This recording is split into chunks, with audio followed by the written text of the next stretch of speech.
அனைத்து கட்சியிலும் உள்ள தேவமாருக்கு நான் ஒரு பதிவாவே சொல்லிக்கிறேன். திமுக அதிமுக பிஜேபி இருக்கட்டும், உங்களுடைய உரிமைகளை காப்பாற்றணும் அப்படின்னா ஒருவரை சாதியா நீங்க கொண்டு சட்டமன்றத்தில் வச்சுதான் ஆகணும். ஏன்னா திமுக நடக்க பிரச்சனை நீங்க கேட்க முடியாது, அதிமுக நடக்க பிரச்சனையை நீங்க கேட்க முடியாது, நான் தான் கேட்க முடியும். அதனால அந்த ஒரு வாட்டி என்னுடைய ஒட்டுமொத்த முக்குளத்தூர் மக்களும் எங்களுக்கு வாய்ப்பு கொடுங்க. கண்டிப்பான முறையில நான் ஜெயிச்சு சட்டமன்றத்துக்கு போனோம்னா உங்க எல்லாத்தையும் நல்லபடியா பாத்துக்கிடுவேன், உங்க பிள்ளைகளை நல்லபடியா நான் பாத்துக்கிடுவேன். புரியுதா உங்களுக்கு? அதனால நமக்கு போட்டியா வந்துட்டானே அப்படின்னு யாரும் நினைக்காங்க. திமுக உள்ள தேவமாரு, அதிமுக தேவமாரு, பிஜேபி தேவமாரு, அமமுக தேவமாரு பேசாங்க. நீங்க என்னதான் நீங்க மந்திரி ஆனாலும் தேவரை பத்தி தேவரோட மக்களை பத்தி உள்ள பேச முடியாது, சட்டசபையில பேச முடியாது. நான் தான் பேச முடியும் என் சமயத்தை பத்தி. அதனால வாய்ப்பு கொடுங்க.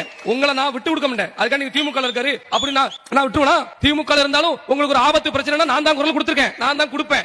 உங்களுக்கு நாங்க விட மாட்டோம். அந்த பிஎம் மீட்டிங் வந்து இந்த சமூகத்தின் நலனுக்காக. அதனால எந்த கட்சியில இருந்தாலும் உங்களுக்கு நாங்க வருவோம், மாட்டுக்கட்சியில். ஆனா இந்த ஒரு வாட்டி எங்களுக்கு வாய்ப்பு கொடுங்க. நாங்க 234 தொகுதி எல்லாம் கேட்கல, ஒரு இடம் கொடுத்து எங்களை சட்டமன்றத்துக்கு அனுப்புங்க. அனுப்பிட்டீங்கன்னா உங்க எல்லாருடைய உரிமையும் நாங்க காப்பாத்துவோம். அதுல மாட்டுக்கட்சி இல்ல.